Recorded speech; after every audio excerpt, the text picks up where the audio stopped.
आजच्या मननासाठी आपण इफिसकास पत्राचं एक वचन वाचूया. इफिसकास पत्राचा 6वा अध्याय आणि त्याचं वचन 17. तारणाचे शिरस्त्राण व आत्म्याची तलवार म्हणजे देवाचे वचन ही घ्या. देव बाप वाचलं वचन आम्हा सर्वांसाठी आशीर्वादाचं आणि लाभाचं असं करो. या ठिकाणी पॉल 6व्या अध्यायामध्ये आल्यानंतर इथे तो मुलांना आणि वडील लोकांना, वडिलांना, बापांना आणि दासांना त्यांना तो काही इन्स्ट्रक्शन देतो की मुलांनो, तुम्ही आपल्या आई बापाच्या आज्ञेत राहा. तो बापांना म्हणतो की बापांनो, आपल्या मुलाला चिरडी सांडू नका. तसेच दासांना देखील तो सांगतो की दासांना तुम्ही आपापल्या धन्याच्या अधीन राहा आणि धन्यांना देखील सांगतो की तुम्ही आपल्या दासांबरोबर चांगला व्यवहार करा. नंतर 10व्या वचनामध्ये जर आम्ही आलो तर तिथे 10व्या वचनापासून तर इथे 18व्या वचनापर्यंत आम्हाला ख्रिस्ती मनुष्याची शस्त्र सामुग्री म्हणजे ख्रिस्ती मनुष्याची शस्त्र सामुग्री म्हणजे हे जे आमचं युद्ध जे आहे हे सैतानाबरोबर आहे. आणि म्हणून तिथे 11व्या वचनामध्ये म्हटलं की सैतानाच्या डावपेचापुढे तुम्हाला टिकावं ठरता यावा म्हणून देवाची शस्त्र सामुग्री धारण करा. आम्हाला स्वतःची काही शस्त्र सामुग्री धारण करायची नाही, तर देवाची आमचं युद्ध हे आत्मिक युद्ध आहे. त्यामुळे ही शस्त्र सामुग्री देखील आत्मिक स्वरूपाची आहे, आत्मिक आहे. आणि मग तिथे तो म्हणतो की 13व्या वचनामध्ये ह्या कारणास्तव तुम्हाला वाईट दिवसात प्रतिकार करता यावा व सर्व काही केल्यावर टिकाव ठरता यावा म्हणून देवाची शस्त्र सामुग्री घ्या. इथे 11व्या वचनामध्ये देखील तो म्हणतो की सैतानाच्या डावपेचा पुढे तुम्हाला टिकाव ठरता यावा म्हणून देवाची शस्त्र सामुग्री धारण करा. तिथे 13व्या वचनामध्ये तो म्हणतो की तुम्हाला वाईट दिवसात प्रतिकार करता यावा व सर्व काही केल्यावर टिकाव ठरता यावं म्हणून देवाची शस्त्र सामुग्री घ्या. मग तिथे तो म्हणतो की तर मग आपली कंबर सत्याने कसा नीतिमत्वाचे उरस्त्राण धारण करा, शांतीच्या सुवार्तेने लाभलेल्या सिद्धता पायी चढवा. आणि 17व्या वचनामध्ये तो म्हणतो मग तारणाचे शिरस्त्राण व आत्म्याची तलवार म्हणजे देवाचे वचन हे घ्या. तारणाचे शिरस्त्राण जे आहे म्हणजे शिरस्त्राण हे डोक्याचं संरक्षण करणार असं ते साधन आहे. आणि तिथे असं म्हटलं की आपलं मन, आपले विचार, आशा यांचं संरक्षण करायचं असेल आपलं तर तारणाचं शिरस्त्राण पाहिजे. आम्ही शिरस्त्राण जे घालतो ते आमच्या डोक्याचं संरक्षण करायला, पण तारणाचं जे संरक्षण, तारणाचं जे शिरस्त्राण घालायचं आम्हाला आमच्या डोक्यामध्ये आमच्या जे काही आमचं मनामध्ये येणारे विचार, आमची आशा, आमचं संरक्षण तारणाचं याचं संरक्षण करणार. म्हणून तारणाचे शिरस्त्राण आपल्याला विश्वासाची खात्री देते, सुरक्षितता देते. पण त्याबद्दल सैतान देखील काही शस्त्र आमच्या विरुद्ध वापरतो आणि सैतान असं दुधारी शस्त्र वापरतो की तो आमच्या मनामध्ये शंका निर्माण करतो, संशय निर्माण करतो, आम्हाला निराशामध्ये तो टाकतो, कधी कधी आमचं धैर्य तो घालून बसतो. हे सर्व सैतानाचे डावपेच आम्हाला ओळखता यावेत आणि त्याच्यासमोर टिकाव धरता यावा म्हणून बघा तिथे 11व्या वचनामध्ये म्हटलंय सैतानाच्या डावपेचा पुढे तुम्हाला टिकाव धरता यावा. सैतानाचे डावपेच, सैतान असं शारीरिक हल्ला करत नाही. सैतान काय करतो, आमच्या तारणाबद्दल आमच्या मनामध्ये शंका निर्माण करतो, सैतान त्याच्या वचनाबद्दल, आमच्या परमेश्वराच्या वचनाबद्दल आमच्या मनामध्ये शंका निर्माण करतो. आमची जी तारणाची आशा आहे त्या आशेबद्दल तो आमच्या मनामध्ये शंका निर्माण करतो.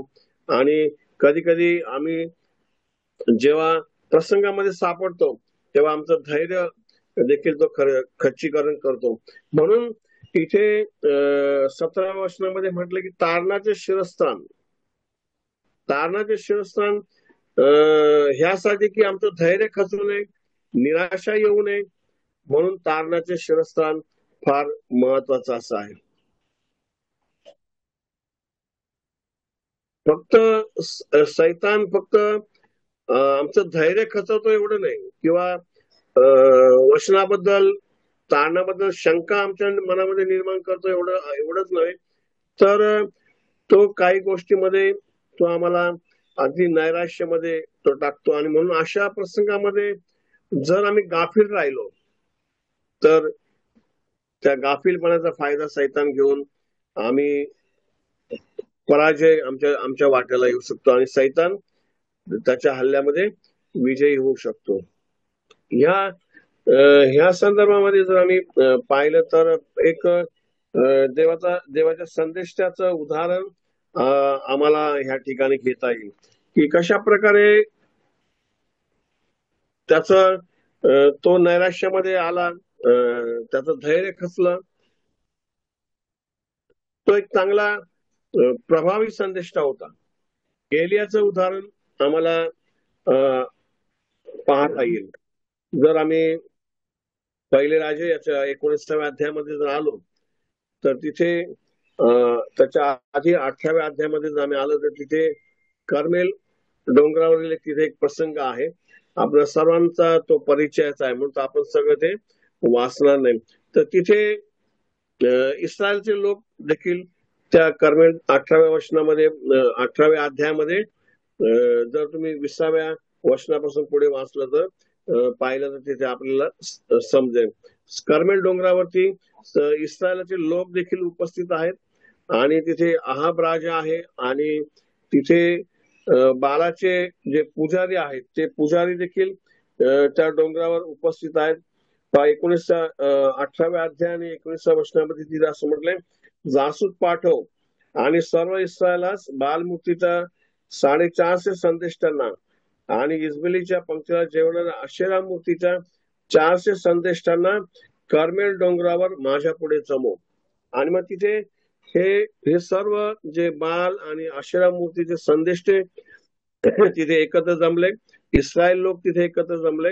आणि मग हा एलिया म्हणाला की कुठपर्यंत तुम्ही अशा दोन मतामध्ये तुम्ही राहणार, एकतर परमेश्वर जो जिवंत देव आहे एक तर त्याच्या भजनी लागा किंवा बाल जो मूर्ती आहे त्याच्या भजनी लागा. आणि मग तो एलियाला अहाबाला सांगतो की 2 गोरे आम्हाला आणून दे. आणि मग ते एक गोरा त्या बालाच्या यांना देतो. तो सांगतो की तुम्ही निवडून घ्या. आणि मग तो सांगतो की याच्यावरती कसल्या प्रकारचा अग्नी न लावता हा होम झाला पाहिजे, अग्नी इथे आला पाहिजे. पण हे बालाचे संदेश दिवसभर प्रयत्न करतात, आरडाओरडा करतात, स्वतःला छेदून घेतात आणि पण ते काही होत नाही. आणि मग संध्याकाळच्या वेळेस एलिया म्हणतो की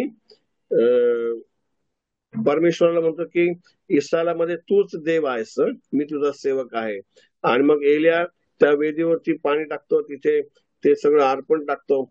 आणि मग तिथे आम्ही पाहतो की परमेश्वरापासून अग्नी उतरला आणि त्याने होमबली, लाकडे आणि धोंडे, माती भस्म करून टाकली आणि त्या खळगीतले सगळं पाणी साठले. आणि मग एलिया तिथे 40व्या वचनामध्ये पहिले राजा 18 आणि 40व्या वचनामध्ये तो आज्ञा देतो. एलिया त्यांना म्हणाला, बालाच्या संदेशांना पकडा, त्यांच्यातल्या एकालाही निसटून जाऊ देऊ नका. तेव्हा त्यांनी त्यांना पकडले आणि एलियाने त्यांना खाली किशोर ओवळा नजीक आणून वधले. सगळ्यांना त्याने त्या बालाच्या आणि आशेरा मूर्तीपुढे नमन करण्या सगळ्यांचा त्याने वध केला.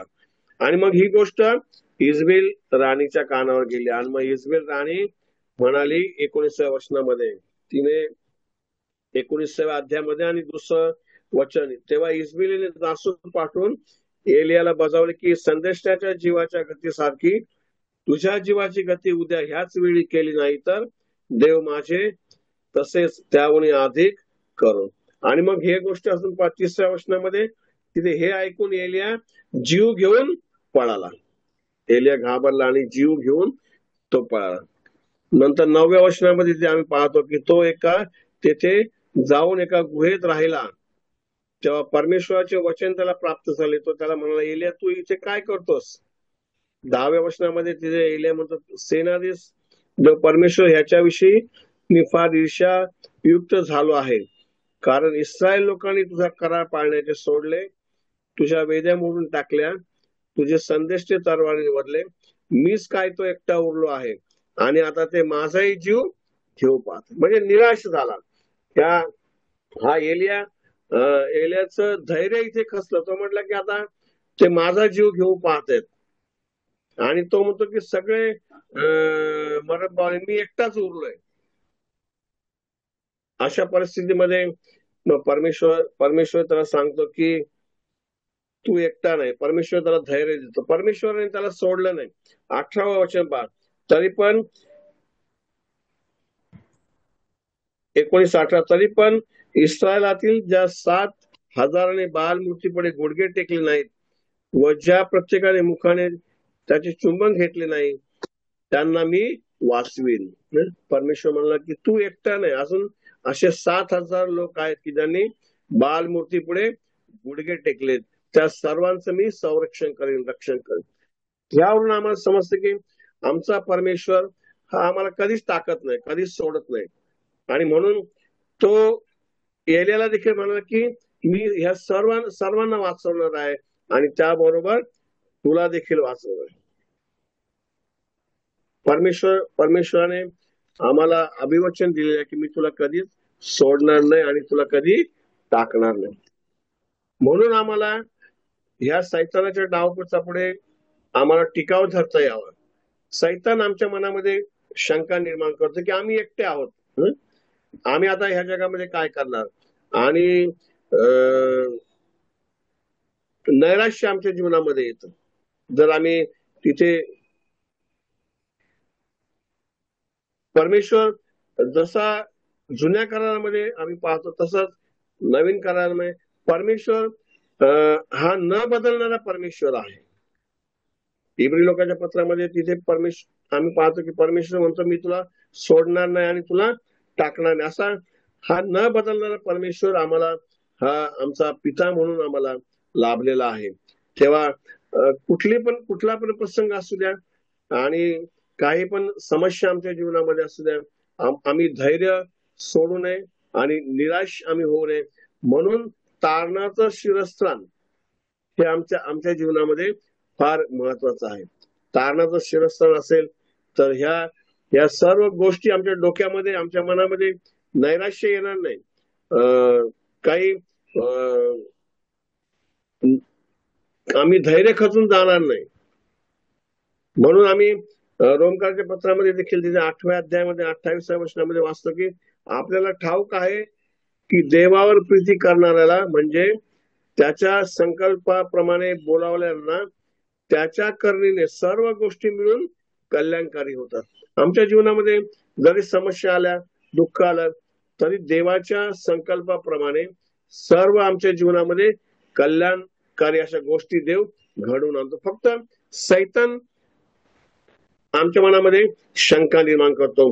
आम्ही जर यशायाच्या 40व्या अध्यायामध्ये झालो, तिथे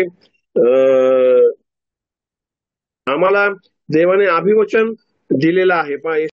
यशाया 40 आणि 29, 30 आपण वाचूया. तो भागलेल्यांना जोर देतो, निर्बलांना विपुल बल देतो, तरुण थकतात, भागतात, भर ज्वारीतले ठेचा खातात, तरी पण 31वं वचन, तरी पण परमेश्वराची आशा धरून राहणारे नवीन शक्ती संपादन करतील. ते गरुडाप्रमाणे पंखानी वर उडतील, ते धावतील तरी दमणार नाहीत, चालतील तरी थकणार नाहीत. पण इथे परमेश्वराने किती अभिवचन देते, नवीन शक्ती संपादन करतील, गरुडाप्रमाणे पंखाने वर उडतील, ते धावतील पण दमणार नाहीत, चालतील पण थकणार नाहीत. एवढं आश्वासन देवाने आम्हाला इथे दिलं. पण तिथे तो म्हणतो की तिथे एक शर्त आहे. काय शर्त आहे 31व्या वचनामध्ये?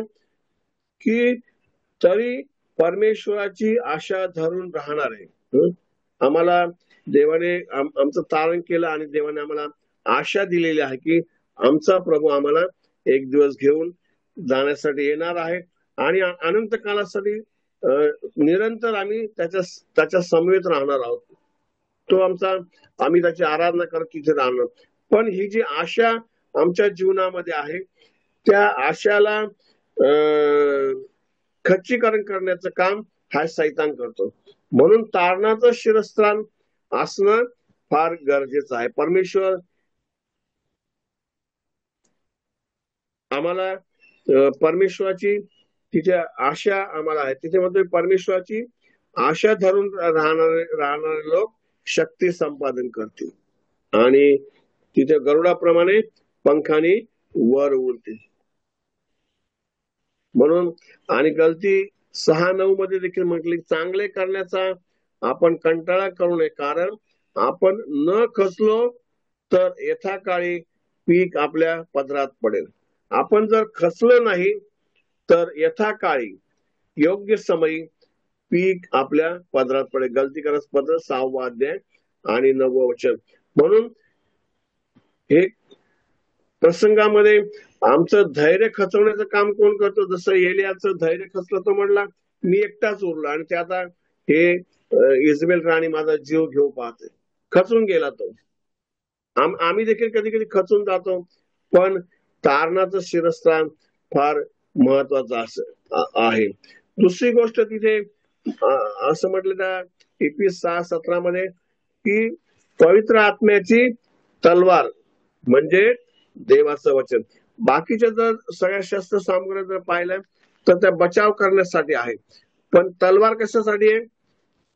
वार करण्यासाठी, हमला करण्यासाठी, प्रतिकार करण्यासाठी आहे. पण ती तलवार कुठली? शब्दशः तलवार नाही, तर आत्म्याचं देवाचे वचन म्हणजे आत्म्याची तलवार.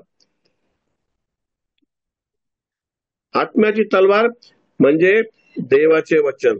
आता इथे जर आम्ही पाहिलं की आत्म्याची तलवार म्हणजे काय, तर पवित्र आत्म्याची तलवार म्हणजे शब्दशः अर्थ आहे तर आमचे युद्ध हे आत्मिक आहे. म्हणून आमचं शस्त्र सामग्री देखील कशी आहे?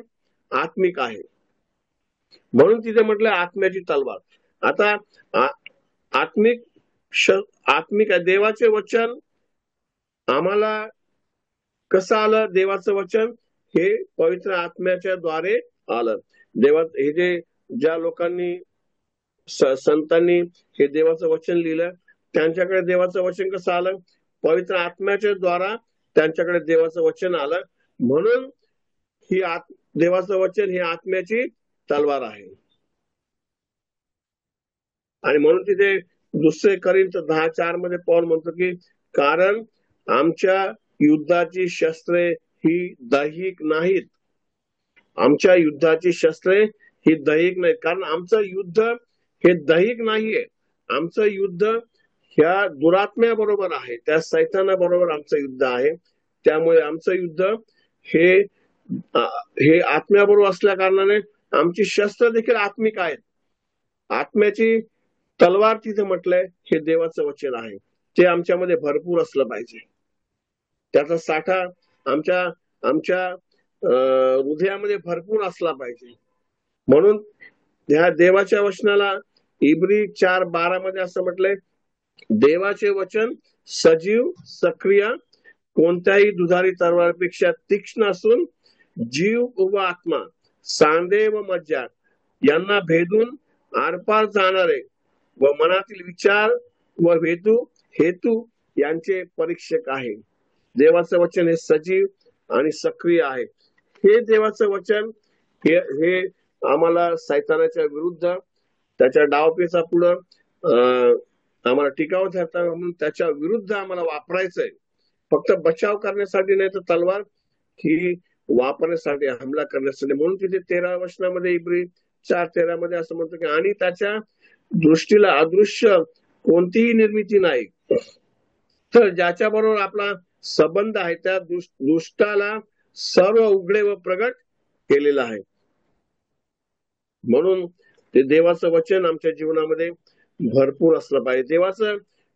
देवाचं वचन हे सत्य आहे आणि देवाचं वचन सत्य असल्या कारणाने आमचं जीवन देखील सत्याने भरलेलं असलं पाहिजे. आम्ही सत्यासाठी उभं राहिलं पाहिजे आणि नेहमी सत्याची बाजू आम्ही घ्यायला पाहिजे. मग सत्य आचरणामध्ये नसेल आणि फक्त आम्ही देवाचं वचन जर आम्ही शिकवत असू तर त्याचा काही एक उपयोग होणार नाही. आम्हाला गेल्या 15-20 दिवसापूर्वी अमेरिकेमध्ये घडलेली एक घटना आम्हाला आठवत असेल की चार्ली किर्क नावाचा एक इव्हॅन्जलिस्ट होता आणि तो अमेरिकेमध्ये सत्याच्या बाजूने उभा राहिला. अमेरिकेमध्ये जे गे लोक आहेत, जे पुरुष पुरुषाशी लग्न करतो, स्त्री स्त्रीशी लग्न करतो, त्यांच्या विरुद्ध त्याने आवाज उठवला आणि नेहमी त्यांच्या विरुद्ध तो संदेश द्यायचा. तरुणांना जागृत करण्याचं काम त्या चार्ली किर्क करत होता आणि त्यामुळे तो 31 वर्षाचा असतानाच त्याला गोळी घालून त्याला भर सभेमध्ये त्याला गोळी घातली. एकच गोळी त्याच्या मानेमध्ये गेली आणि तो मरून पावला. सत्यासाठी त्याने नेहमी सत्य आचरलं, सत्य त्याने आपल्या जीवनामध्ये त्याने अंमलात आणलं आणि सत्य लोकांना शिकवलं. म्हणून देवाचं वचन हे सत्य आहे, ते आमच्या जीवनामध्ये आम्ही अंमलात आणलं पाहिजे. त्या वचनाप्रमाणे आमचं जीवन असलं पाहिजे. म्हणून आम्ही तिमोथेला दुसरे पत्र 3:16 मध्ये ते असं म्हटलं की देवाचं वचन हे परमेश्वर प्रेरित आहे, आत्म्याने लिहिलं, शास्त्रलेख, म्हणून ते सद्बोध, दोष दाखवणं, सुधारणूक, नीती शिक्षण याकरता उपयोगी असं आहे. म्हणून देवाचं वचन हे सामर्थ्यवान आहे आणि ते परिणाम करणार आहे. म्हणून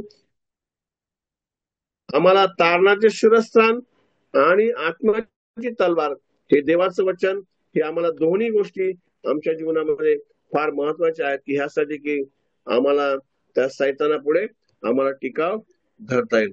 आम्ही वचनाचा अभ्यास करतो, मनन करतो आणि त्याचे सिद्धांत आणि जे सत्य त्याच्यामध्ये आहे ते आमच्या जीवनामध्ये आम्ही लागू करतो का नाही याचं आत्मपरीक्षण आम्ही केलं पाहिजे, तरच त्या वचनाचा प्रभाव पडू शकतो. देव बाप करो या छोट्याशा विचारांच्या द्वारे आपल्या जीवनामध्ये तो कार्य करो.